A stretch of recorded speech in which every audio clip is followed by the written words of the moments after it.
En fait, quand t'as bébé, dans ta tête, c'est là, il peut tomber là. Quand tu descends un escalier, tu te dis mais là, je peux tomber aussi. Et si bébé il tombe, et si je déboule. T'es en train de boire ton café, et si je verse sur lui. Waouh. Ça devient obsessionnel. Moi, ce qui m'a le plus dérangé, c'est l'allaitement, par exemple, juste après. C'était pire que les contractions. À un moment donné, t'as ma mère qui tient le sein, ma soeur qui tient bébé, t'as moi qui essaye de... Attends, non, attends. Y en a un autre derrière dans le dos qui pousse, qui... C'était toute une logistique. Hein. Et mon fils dans la chambre d'à côté. Ça va? Ouais, ça va, t'inquiète. Elle fait son schmilblick et là, elle me dit, mais... Qui vous a dit que vous attendiez un bébé? Je sais pourquoi, parce que là, vous voyez quoi, en fait? Elle m'a dit, non, mais qui vous a dit que vous attendiez un seul bébé? Elle continue. Elle me dit, non, parce qu'en fait, je vois une deuxième poche. Mais je vois un fœtus, mais je ne vois pas d'activité cardiaque.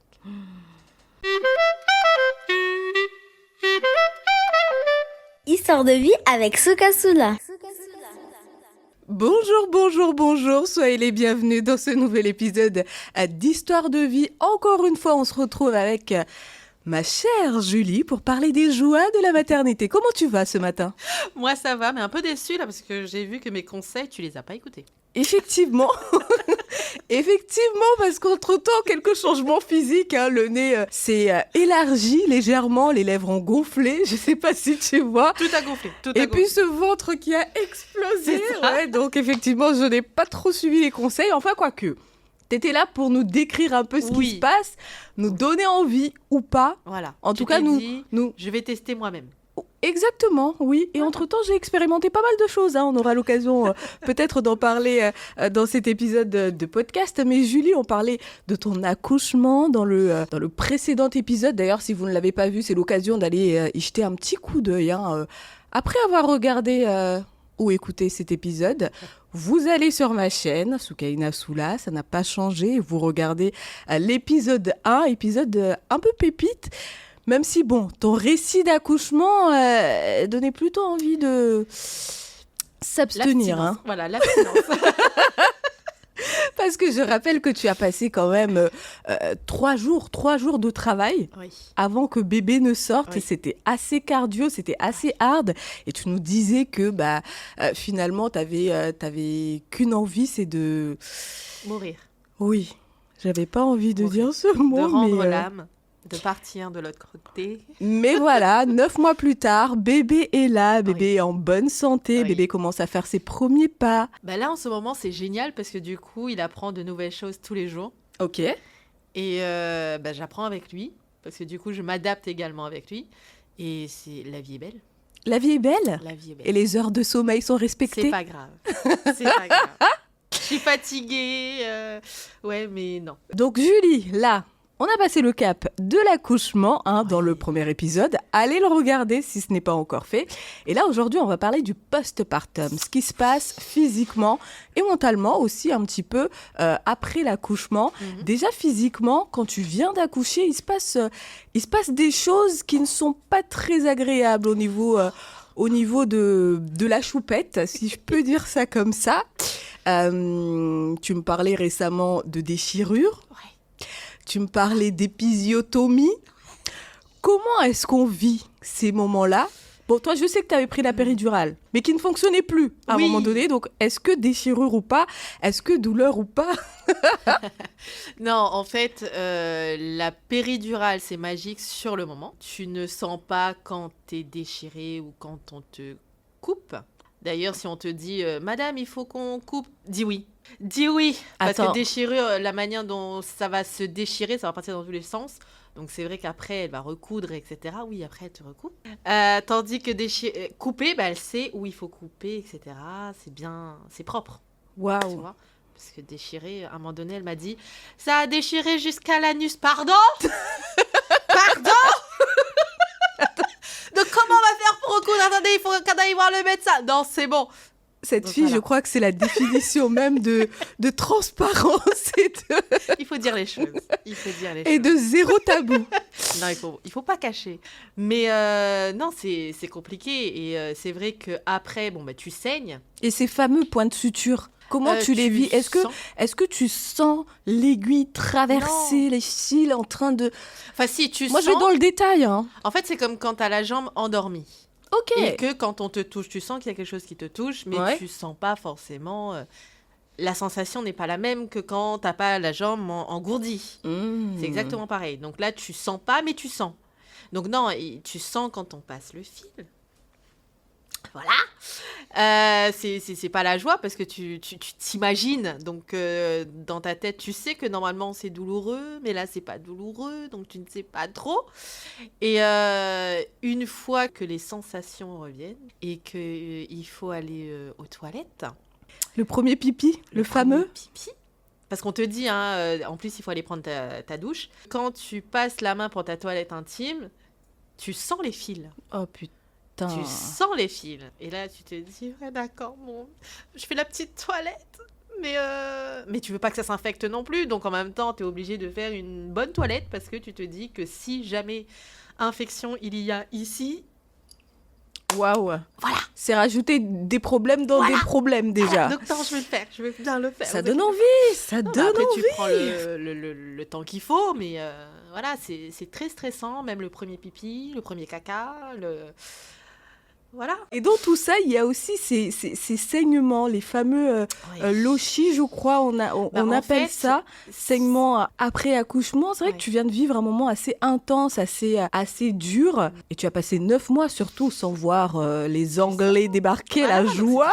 Et du coup, soudainement, point de suture, soudainement... Hémorroïdes aussi, parce que ça fait partie des réalités post-accouchement. Et puis, ces fameux saignements. D'ailleurs. Oh, punaise. Donc, en fait, le premier outfit que tu as avec ton bébé, c'est bien la couche. Il faut mettre la couche dans le sac. C'est plus pratique que d'emmener une culotte et d'emmener le simple, la petite serviette de base. Parce que déjà, tu saignes fois 1000. Tu as l'impression que là, pendant 9 mois, tu n'as rien eu. Et là, d'un coup, tu es aux toilettes à chaque fois pour te changer. La simple serviette ne suffit pas, donc moi j'ai opté pour la couche, j'ai pas, voilà, parce que c'était galère, ou sinon tu prends les grosses serviettes fois 1000 là que tu mets. Non, il y a des choses qui sont faites exprès, il y a pas de souci. Moi, ce qui m'a vraiment dérangé, c'est de sentir les fils et les hémorroïdes, parce que t'asseoir après, c'est ramène une bouée. Tu peux pas t'asseoir, c'est horrible. La bouée m'a sauvé la vie. Waouh. D'être assis dans un trou. Ouais. Bon, bah écoute, je prends note. Hein. Je prends note parce que... Pourquoi j'ai fait ça ? Parce que comme vous pouvez le constater, sous peu, je passe à la casserole aussi. Hein, donc, je vais expérimenter tout ça pour de vrai. Et dans tout ça, tu sais, il y a ce débat de est-ce qu'il faut aller rendre visite à la maman, à la maternité quand elle vient d'accoucher ou pas ? Comment tu te positionnes, toi, d'ailleurs, face à tout ça ? La première fois, j'ai rien dit parce que je savais pas. Donc là, t'as la belle famille, la famille, tout ça. T'es content de les voir. Il n'y a pas de souci, mais non. Parce que t'es en pyjama, tu t'es pas encore adapté avec bébé, t'es pas à l'aise non plus de recevoir des gens alors que t'es pas forcément... Je parle pas de maquillage, etc. Hein, mais juste... tu te sens un peu sale. Tu te sens sale, tu te sens pas... t'es pas à l'aise, quoi. Donc, non, la deuxième fois, j'ai dit aux gens, par contre, je veux personne à la maternité, à part ma maman et puis mon fils. Oui, parce qu'on rappelle que tu as 2 garçons, donc tu as eu une première grossesse il y a 12 ans. Donc, tes enfants ont 12 ans d'écart aujourd'hui. C'est absolument génial parce que tu as une aide à domicile. C'est génial. C'est génial. Et puis cette deuxième grossesse qui est arrivée là récemment, il y a 9 mois, donc c'est pour ça que tu nous parles de la première fois et la deuxième fois. Continue. Ouais. Donc du coup, non, il n'y a que ma maman et mon fils qui sont venus. Là, ça allait, c'était top. Mais c'est vrai que dans les visites, il vaut mieux éviter. Éviter, surtout quand tu n'es pas à l'aise parce que, je sais pas, tu as des flatulences aussi. Des flatulences. On va dire les choses. Non, tu pètes. Ouais, tu pètes.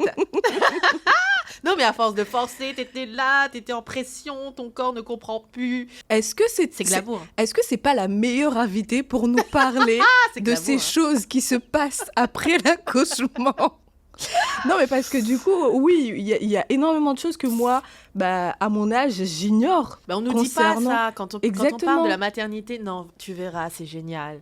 Non, franchement, ça s'est bien passé. Mais tu sais quoi? Non. J'ai posé une question à ma mère récemment. Je crois que j'étais en train de lui parler de mes inquiétudes par rapport à l'accouchement et tout, la douleur qu'il peut y avoir quand bébé sort, surtout parce que moi, je me dis que bébé va sortir dans un petit tuyau comme ça. Genre, mon cerveau, il n'arrive pas à visualiser comment est-ce que c'est possible. Donc, je parlais de mes doutes à ma maman parce que l'échéance approche. Et ma maman qui me dit, franchement, c'est un petit peu douloureux, mais vraiment, c'est supportable, quoi.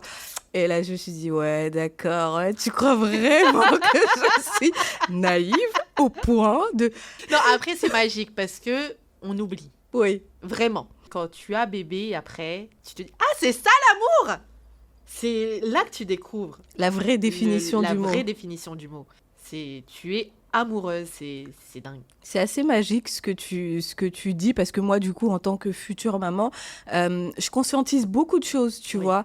Et là, j'ai eu du mal pendant ma grossesse à réaliser qu'il y avait un être humain dans mon ventre.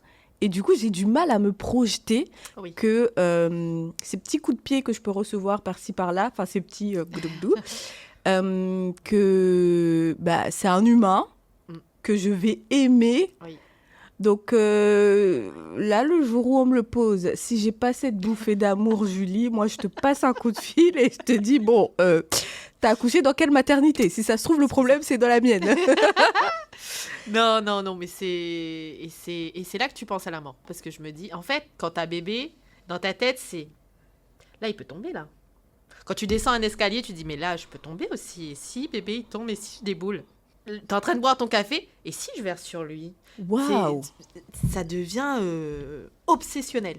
Des pensées parasites. Ah ouais, je suis en train de rouler avec lui, et si une voiture débarque, et si... c'est horrible. Et si là, je meurs, qu'est-ce qu'il va devenir? C'est horrible. Je pense à la mort tout le temps. Waouh! Et je crois que ce dont tu parlais, ça s'appelle les phobies d'impulsion. Oui. C'est cette sensation que tu vas commettre un truc terrible alors que tu n'as surtout pas envie, en fait. Ouais. C'est Donc là, tu penses à la mort, tu penses à un accident, et tu anticipes tout. C'est pour ça que psychologiquement, il y en a qui peuvent faire des dépressions postpartum ou le baby blues aussi qui peut arriver. Enfin, je dis c'est pour ça, je suis absolument pas psychologue, hein, mais, si, mais après, j'imagine que fois, toutes ces petites choses. Par exemple, bébé, tu sais très bien qu'il va pas bouger, mais si tu le mets dans ton lit, il faut qu'il soit bien au milieu avec des oreillers autour. Alors qu'il vient de naître. Ouais, il va pas... Non, il peut tourner, d'accord? Il peut tourner. Il peut se retourner et tomber. Donc, non, c'est épuisant. Mentalement, j'imagine. Ouais, c'est quelque chose. Hein. Oh. Et toujours pour continuer dans le côté physique, enfin, toujours pour poursuivre dans ce qui se passe physiquement après l'accouchement, il y a les tranchées aussi. Je crois qu'on en a parlé dans le premier épisode, mais très brièvement. Les tranchées, ces contractions qui surviennent pour que tout se remette en place dans le ventre. Quand tu crois que c'est fini, il y en a encore. Mais oui. Non, j'avais pas senti ça au premier, pour Ok. le premier. Pour le deuxième, un peu plus. Et je me dis, mais c'est quoi? J'ai entendu parler de ça, mais why? Mais Pourquoi? concrètement, c'est quel genre de douleur? Est-ce que c'est réellement des contractions ou c'est un petit mal de ventre? Non, après, quand t'as vu...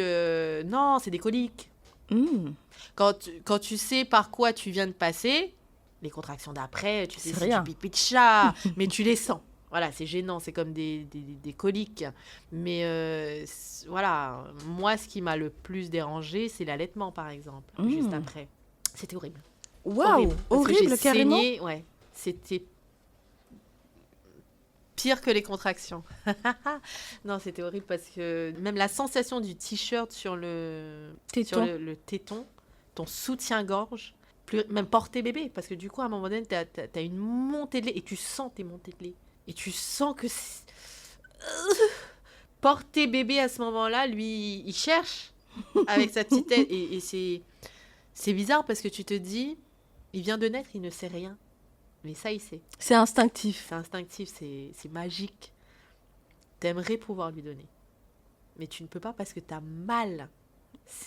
Moi, j'attendais qu'il pleure pour lui donner la prochaine tétée. C'est horrible peut-être de dire ça, hein, mais je l'affamais pas non plus. Si vraiment je voyais que j'y arrivais pas, à un moment donné, t'as ma mère qui tient le sein, ma soeur qui tient bébé, t'as moi qui essaye de... Attends, non, attends. Il y en a un autre derrière dans le dos qui pousse, qui... C'était toute une logistique. Hein. Et mon fils dans la chambre d'à côté, ça va? Ouais, ça va, t'inquiète. C'est... Quand je te dis que c'est horrible, à un moment donné, il y avait du sang. Waouh! T'avais du sang, t'as ton mamelon qui ne ressemble plus à rien. Et là, tu te dis, c'est vraiment de l'amour parce que bébé, non, je le ferais pas pour n'importe qui, quoi. Et aujourd'hui, non, je dégaine mon sein à n'importe où, n'importe comment, il n'y a pas de souci. Mais c'est vrai que je suis passée par des phases où... Comment? Oui, donc Il fallait l'allaitement... tenir. L'allaitement, c'est pas aussi simple qu'on peut Non. l'imaginer. Et c'était très, très compliqué. Et d'ailleurs, aujourd'hui, bébé, au début, je tirais mon lait quand j'allais au travail. Et aujourd'hui, bébé, il ne veut... J'ai opté pour 50 000 biberons, parce que je me suis dit, c'est peut-être ça le problème. Mais en fait, il veut pas le biberon, il veut le sein, il veut boire à la source. Ah oui! Le gosse veut boire à la source. Dis donc! Aujourd'hui, je tire plus mon lait, j'attends toute la journée. Et quand j'arrive à la maison, ben là, c'est... Autant lui, dès que je le prends, il me saute sur le sein. Et autant moi, c'est dépêche, vite. Parce que t'as le sein qui est... Oui, parce que je horrible. précise que madame ici présente est en allaitement exclusif, pardonnez-nous, Oui. depuis 9 mois. Ah, je suis contente. Je pense que ça s'applaudit, hein. Ah oui, franchement. Parce que pour avoir échangé avec d'autres mamans, apparemment, c'est cardio, hein, parce que ton bébé, il est collé à toi. Oui. Mais là, je vais essayer d'arrêter, là, en plus. Ouais, Parce que je veux pour ces 1 an, c'est bon, c'est fini, merci. sevrage petit à petit. Voilà. Bon, Bah, il n'a pas l'air de vouloir coopérer, hein, mais... Ben, je me doute bien, buffet à volonté Je te tous les jours. D'ailleurs, dites-nous en commentaire comment est-ce que vous voyez la chose, si vous êtes maman ou si vous êtes future maman. Dites-nous si vous avez opté pour l'allaitement exclusif. Est-ce que c'est cardio? Parce que moi, je me pose la question quand même. Hein. Bah, le bon côté, c'est que j'ai maigri très très vite. Ouais. Et je continue à maigrir d'ailleurs. Je n'entre plus dans mes vêtements d'avant grossesse. Enfin, je rentre. Parfaitement, je flotte même. Donc, non, pour maigrir, tu maigris à voilà. Mais les gens, ils se disent, tu poses bébé, ça va, tu nourris bébé. Mais non. À côté de ça, t'as soif tout le temps, t'as faim tout le temps. Parce qu'ils te pompent toute ton énergie. Ah, c'est bon à savoir. Hein. Ouais. Mais moi, ça m'impressionne. Hein. Ça m'a toujours impressionné dès le début quand tu as repris le travail, de te voir avec tes machins comme ça. Pch. Et d'ailleurs, petite anecdote, une fois, on était en plein journal avec Julie, silence dans le studio. Hein. J'entendais un petit bruit, j'entendais... Je regarde partout, je dis, mais qu'est-ce qui se passe? Il y a un truc qui cloche dans ce studio. Parce qu'entre-temps, il y avait, je sais pas, un reportage qui passait, tu vois, donc mes oreilles sont libres, entre guillemets, j'entends ce qui se passe autour. Je me dis, mais qu'est-ce que c'est? Bah, en fait, elle était en train de pomper ses tchouches. Ouais. Parce que j'ai opté pour le kit main libre. Ouais, non, mais c'est vraiment super. Impressionnant. Donc, quand vous l'entendez à la radio, quand elle parle comme ça, imaginez qu'elle a 2 machins comme ça qui sont en train de... Je travaille en même temps. Je suis polyvalente. Donc, non, mais c'est génial ce truc. Franchement, je sais pas qui l'a inventé. Mais à un moment donné, c'est comme le pantalon de grossesse. Invention. Lui, c'était un génie. Le pantalon de grossesse. C'est génial. Ah oui. C'est génial cette invention. Donc là, pareil pour le tire-lait électrique, tu le fous dans le soutif et c'est génial, c'est magique. C'est magique. Bon, Julie, j'ai envie qu'on revienne sur un épisode durant ta grossesse qui a été assez dramatique. Sans transition, moi j'arrive avec un sujet assez délicat. Mais c'est vrai qu'on en a un petit peu parlé brièvement dans le premier épisode. On parlait du fait que tu as vécu ce moment assez difficile, une erreur médicale. Moi, j'appelle ça une erreur médicale parce que ce sont les médecins qui n'ont pas forcément prêté attention à un petit détail qui n'en était pas un. Est-ce que tu veux bien nous partager cette partie-là de ton histoire de grossesse qui n'a pas été... évidente. Alors, en fait, j'étais à l'antenne. Au travail, du coup. J'étais à l'antenne, au travail. Et là, je sens quelque chose qui coule. C'est bizarre. Mais peut-être des pertes blanches, je sais pas. Voilà. Et sans faire exprès, j'ai fait une animation où je ne suis pas du tout allée aux toilettes. Parce que c'est vrai que toutes les heures, il y a des informations d'Europe 1, le flash de Pérel et tout. Et c'est à ce moment-là qu'on court aux toilettes Mais là, je sais pas, j'avais loupé un parce qu'à cause de l'actualité. Mais pendant 4 heures, je ne suis pas allée aux toilettes. Juste petite précision, parce que je ne l'ai pas fait dans ce deuxième épisode, parce que je suis partie du principe que vous avez vu le premier épisode, ou écouté du moins. Julie est animatrice radio. On n'est pas revenu dessus, on ne l'a pas représenté, mais Voilà. juste pour que ceux qui tombent par hasard sur la vidéo ou le podcast puissent comprendre. Allez, je te laisse continuer. Donc du coup, je ne suis pas allée aux toilettes et à la fin, je file aux toilettes. Donc après les 5 heures, je vais aux toilettes et là, je vois du sang. Mais du sang, genre scène de crime, quoi. Voilà, on ne plaisante pas. On file aux urgences et là, on me dit « Ouais, non, vous inquiétez pas, c'est normal. Il y a des gens qui ont des pertes de sang au tout début. Mais c'était quand même conséquent. 3 mois de grossesse. 3 mois de grossesse. Je dis « Ouais, mais il y a beaucoup de sang quand même. » Bah oui. On me dit « Ouais, non, vous inquiétez pas. » En plus, c'est une étudiante. Donc une étudiante, oui. je me suis dit « Bon, elle sait quand même son métier. Elle n'est pas arrivée là. On ne sélectionne pas n'importe qui pour être là, quoi. Voilà, ou sinon supervisé. Donc, voilà. Bon, ben, ok. Donc, si il y a encore des saignements, vous inquiétez pas, vous allez... vous revenez. Oh, je trouve ça scandaleux. Ok, donc je pars. Waouh. Je pars. Mais juste petite pause, quand cette interne, enfin cette étudiante t'a dit que c'était normal, est-ce qu'il y a quand même eu échographie? Oui, elle a fait une échographie, elle a d'accord. regardé, elle m'a dit « Ouais, mais je vois rien d'anormal, le bébé va bien, le cœur va bien. » Mais t'es sûre que c'est une étudiante? Parce Oui. qu'ils ont le droit de Oui, ouais. d'ausculter vraiment à Oui, ce elle point? était encore au stade d'étudiante à ce moment-là, oui. Non, mais parce que moi, je suis pas médecin. Je suis vraiment désolée de te couper. Oui. Je suis pas médecin. Saignement, grossesse ne sont pas compatibles. Je veux bien au début léger saignement parce que nidation, parce que Oui. je sais plus trop comment ils appellent ça. Mais là, si tu me parles de saignement, scène de crime, il se passe quelque chose. Il y a quelque forcément. Mais elle me dit non, vous inquiétez. Mais en tout cas, voilà, elle voit, bébé va bien, le placenta est à sa place, il n'y a pas de. Tu ressors de ce rendez-vous rassuré? Pas trop. Mais je me dis peut-être qu'il faut que je me repose, il faut que. 2 jours plus tard, donc on était à l'antenne et pareil, je sens un saignement. Enfin, je sens quelque chose qui coule en tout cas, je sais pas trop c'est quoi, avec 2-3 douleurs. Et là, on me dit, Julie, tu veux sortir de l'antenne? Je fais non, je continue. Je continue, mais ça s'entend pas à l'antenne.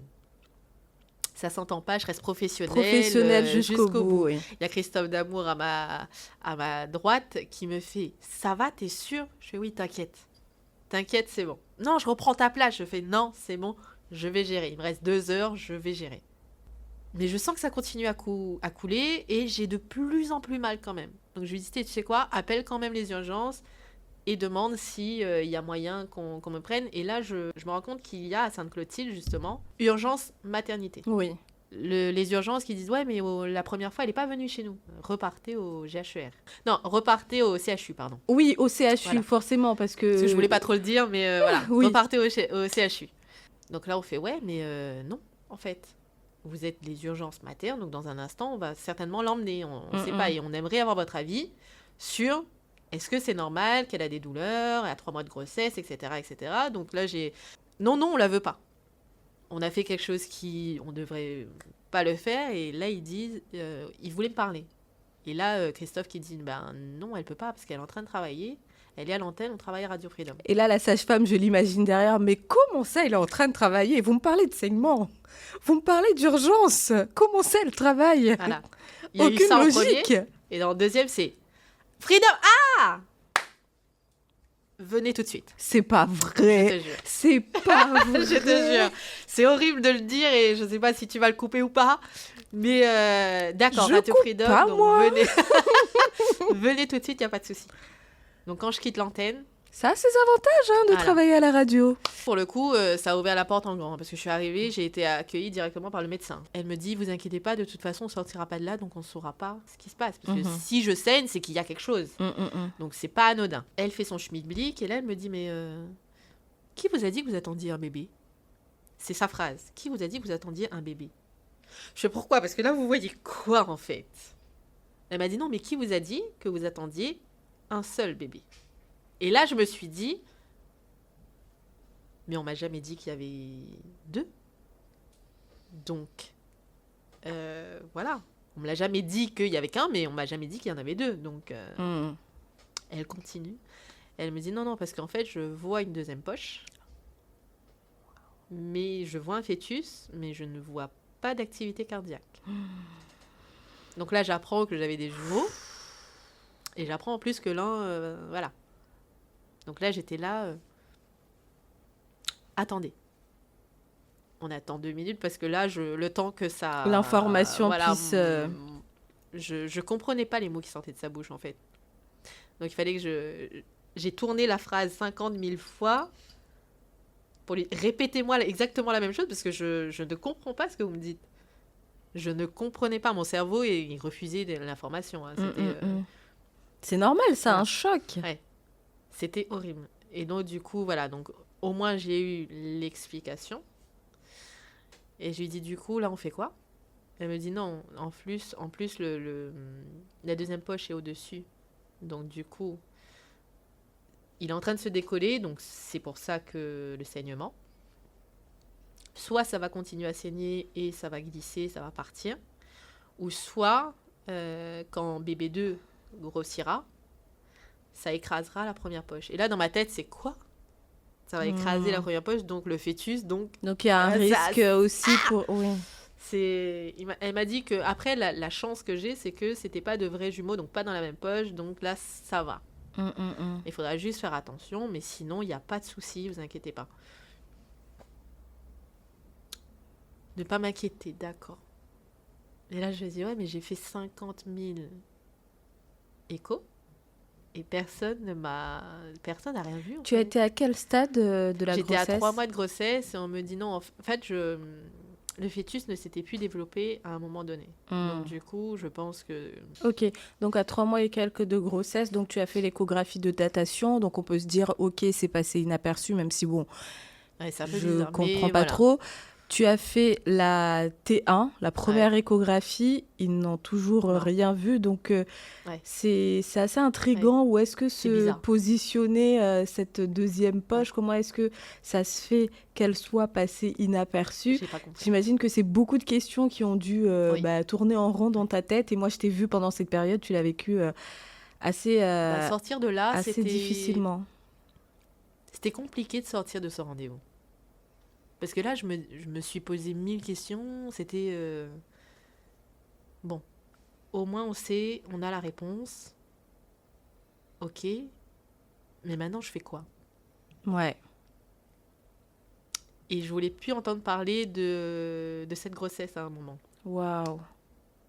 Je me suis dit non, je suis pas enceinte. C'est bon. Je lâche l'affaire, je ne veux plus. Et après, je suis passée par la phase où j'en ai 2. J'en ai 2. Arrêtez de raconter des conneries. Vous n'avez pas vu la première fois. Donc, vous pouvez encore vous tromper. J'en ai 2. Et là, j'ai pris 50 000 rendez-vous. En vrai, j'en ai pris 5. Avec différentes aides-soignantes, différentes sages-femmes, gynéco. Et à chaque fois, on me disait, oui, pourquoi vous êtes là? C'est la première fois qu'on vous voit, vous n'êtes pas suivi par nous, qu'est-ce qui se passe? Non, je veux voir si tout va bien. Mais je voulais qu'on me dise que j'en ai 2. Jusqu'à ce que la 5e, elle me dise, mais madame, non, il faut faire suivre. Il faut absolument aller voir un psy, en parler, parce que du coup, c'est ça qu'il me faut, en fait. Il faut en parler, il faut le dire à haute voix aussi. Non, j'en ai 2. Parce qu'en fait, ce que tu as vécu, les mots sont durs, mais c'est un deuil périnatal. Sauf que tu ne l'as pas matérialisé. Il n'y avait rien qui... Et c'est le plus dur, je pense. Bah oui. Parce que quand tu perds un enfant, c'est dans ton livret de famille, c'est reconnu, les gens y voient, c'est horrible, même pire. Mais là, en fait, c'est le deuil, tu le portes toi toute seule. C'est ça. En fait, c'est comme si ça c'est pas reconnu, voilà. Ça n'a jamais existé. Ça n'a jamais existé, et pourtant... Voilà. Il y en a qui vont te dire, oui, mais ce n'est même pas encore un bébé. Oui, mais non. Je comprends cette phrase. C'est pas encore un bébé, c'est d'accord. Mais non, Et là, je me dis, mais à quel moment j'ai foiré? Au début de grossesse, je savais pas encore que j'étais enceinte. J'ai fait Odyssea. Peut-être que c'est là, j'ai forcé. Peut-être que j'ai couru, peut-être que Oui, t'essayais de... Il me fallait une explication à ça. T'essayais de rejeter la faute sur toi-même, voilà, en fait. Il y a quelque chose, j'ai foiré sur quelque chose, à quel moment, je ne sais pas, mais j'ai dû faire quelque chose. Il me fallait une explication. C'est ça qu'il me fallait. J'ai pas trouvé d'explication, j'ai même dit, mais Dieu, mais pourquoi m'avoir donné 2 pour au final m'en donner qu'un seul, en fait, parce que... Au final, il fallait me donner qu'un seul. Je ne vois pas pourquoi me donner cette peine-là. Mais je continue à penser à ça. Hein. C'est horrible. Bien sûr, ça peut se comprendre. Parce qu'aujourd'hui, quand je vois mon bébé, je me dis, mais normalement... Et je ne sais pas si c'était une fille, peut-être que c'était un garçon. Mais voilà, c'est une sensation bizarre. Je peux comprendre, c'est vraiment horrible. Enfin, je ne peux que comprendre parce que toi, tu as vécu... ce moment, et j'imagine qu'il faut le vivre pour vraiment... mais ouais, ça a dû être très difficile. Et tu as une façon aujourd'hui de nous raconter cette histoire. Bon, tu gardes quand même le sourire et tu es Julie dans tout ça. Mais c'est vrai que... Je relativise aujourd'hui parce que j'ai mon bébé qui est en bonne santé. Donc Mais par contre, il y a plein de choses qu'il fait. Et je me dis... Peut-être c'est un manque pour lui. Il ne peut pas rester seul. Il va rester dans son... En fait, s'il voit personne autour de lui, il va crier. Comme si je suis seule, je panique. Et je me dis oui, parce que normalement, il aurait dû être à 2. Et j'ai cette pensée-là à chaque fois. Voilà. Donc, il y a quelque chose qui... Et j'ai peur de ça, que toute sa vie, il ait cette sensation de manque. Il lui manque quelque chose. Et qu'il ne puisse pas, justement, s'épanouir tout seul. En tout cas, c'est bien de nous partager ça parce que il faut bien qu'on sache que ce sont des choses qui arrivent aussi. Quand on parle de deuil périnatal, c'est pas seulement quand l'enfant est né. Ça peut arriver un peu avant, comme ce qui t'est arrivé. Bon, merci beaucoup, Julie, d'avoir partagé ton histoire avec nous. J'ai passé un super moment. Encore une fois, si vous n'avez pas regardé l'épisode 1, allez le découvrir. Julie nous a raconté son récit, nous a partagé son récit d'accouchement et c'était assez... C'était à la fois drôle. Ce que tu as vécu n'était absolument pas drôle, mais ta façon de nous raconter l'histoire... C'est après, parce que c'est vrai que pendant... C'est ça. Et moi, j'ai super hâte de vous partager peut-être aussi mon récit d'accouchement. J'espère que... Je vais t'interviewer. Ah, qui sait. Mais je t'avoue que là, je suis dans la phase où je me projette et l'échéance approche. Comme vous pouvez le constater, le bidou, il est assez imposant. Il est là. Et j'essaye de me projeter. Enfin, je me projette et c'est... Non, c'est un super moment. Mais après, c'est vrai que c'est bien et c'est pas bien en même temps de faire peur. Enfin, je sais pas si je vous ai fait peur ou pas, mais moi, je suis dans la team... Il faut dire les choses. Oui.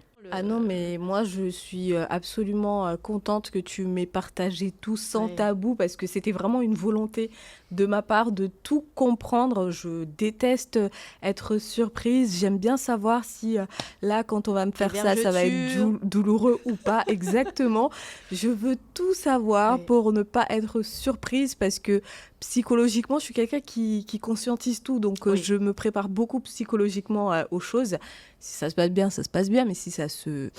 Voilà. Si ça devait couaquer. Je sais que ça existe. Voilà. Tu vois. Donc, je n'aime pas les mauvaises surprises. Je déteste ça. Exactement. Et puis, il y a la rééducation du périnée aussi. Il y a la rééducation du périnée. Quand tu crois que c'est fini, il y en a encore. Tu veux que je te dise un truc ? Dans ma culture, je ne sais pas si c'est lié à la rééducation du périnée ou pas, mais en tout cas, quand tu viens d'accoucher dans ma culture, on te met de l'eau chaude. En gros, une femme, les daronnes qui prennent soin de toi après l'accouchement, mettent de l'eau chaude dans une bassine ou quoi, avec un tissu et du coup, eau chaude sur l'entrejambe. Avec compresse. Je pense qu'on ne va pas respecter cette partie-là de la culture me concernant. Non, mais, je suis réunionnaise d'un coup. Française. Là, vraiment... putain, ça doit être traumatisant. T'imagines de l'eau chaude. Et pareil, logistique. Là, si tu as l'habitude de te faire les ongles, tu arrêtes. Si tu as l'habitude d'avoir, je sais pas moi, imaginons que tu as les cheveux comme Soukaina, bah, tu te les fais tresser. Enfin, je dis Soukaina, mais même moi, je me suis fait tresser parce que du coup, tu as ce stress-là en moins, quoi. Tu as ce truc en moins de t'occuper de tes cheveux, c'est... Ouais. T'as les cheveux en bataille, c'est pas ta priorité en fait. Ouais. C'est pas ta priorité d'avoir ça. Et là, t'as des gens qui viennent te voir et tout, machin. Donc Et par contre, c'est pas ta priorité, contraction ou pas. Moi, je veux rencontrer mon enfant avec des jolis sourcils. Honnêtement, je te promets, contraction ou pas, je rencontre mon enfant, j'ai les sourcils on flic. Je veux rien savoir, c'est-à-dire que le travail a commencé. Moi, je vais prendre le temps de me dessiner les sourcils. On lui dit ou pas? Je vais prendre mon crayon, je vais dessiner mes sourcils et je vais faire mon concealer. Non, je veux que mon enfant me rencontre en mode « Oh, maman !» C'est mignon encore, hein. C'est mignon. On en reparle? L'innocence, c'est ça. L'innocence, c'est mignon. J'ai hâte de pouvoir te raconter ou vous raconter à aussi. ce moment-là, Bon, j'étais pudique. Pardon, Soukaina, c'était pudique? Ah non, mais entre-temps, premier épisode, on parlait des... comment tu appelles ça? Toucher... Ah ouais, toucher vaginal. Voilà. J'étais offusquée, hein. J'étais en train de dire à Julie, ah non, mais quand on est pudique, comment ça se passe? Il n'y a que mon mari. Mais bien sûr. Bien sûr. Entre-temps, 5 mois sont passés. Je peux vous dire que... Niveau intimité. Voilà. Les petits passages aux urgences des messieurs, des madames. Est-ce que on mon peut collègue peut regarder. venir? On fait après, allez-y, c'est bon. Oui, non. Niveau intimité, on Donc a fait oui, je comprends, mais je t'avoue que... Et c'est pour ça que la rééducation, je voulais pas la faire, parce que je me suis dit, mais je suis passée... combien de personnes ont vu ma nounoute? Et non, c'est bon, ça suffit. Ça suffit. Stop. Bon, merci beaucoup encore une fois, Julie. C'est ainsi qu'on va clôturer cet épisode de podcast. J'espère qu'il vous a plu. N'hésitez pas à nous dire en commentaire si vous voulez un 3e épisode, tiens, parler encore des joies de la maternité, ou si vous voulez cet épisode où je raconterai mon récit d'accouchement. Parce qu'en principe, si vous voyez cette vidéo ou si vous écoutez ce podcast, c'est que j'ai déjà expulsé le fœtus qui est en moi. L'enfant est là. Oui, voilà. Donc, dites-nous... l'enfant est là. On croise les doigts. Si Dieu le veut, tout se passe bien. Donc, dites-nous, si vous le voulez, ce récit d'accouchement aussi. C'est vrai que je vais expérimenter tout ce que tu m'as raconté. Avec toutes ces informations. J'ai très, très hâte de pouvoir te raconter aussi. Hein. Dans les détails. Ah oui, dans les détails et sans tabou. Donc, merci encore une fois, Julie. Je te laisse nous donner le mot-clé du jour. Parce qu'à chaque fin d'épisode, on donne un mot-clé à nos auditeurs. Mot-clé qu'ils vont devoir mettre en commentaire s'ils nous écoutent depuis les plateformes telles que Spotify, Deezer, Amazon Podcast ou Apple Podcast. Ou sur YouTube, puisque les vidéos sont également disponibles sur YouTube. Donc, le mot-clé du jour à mettre en commentaire, Julie? Nounoute. Nounoute. Ok, nounoute. Nounoute. Mettez nounoute en commentaire, voilà, qu'importe d'où vous nous écoutez, où vous nous regardez. Bon, on se retrouve très très rapidement pour un nouvel épisode d'Histoire de vie. À très vite.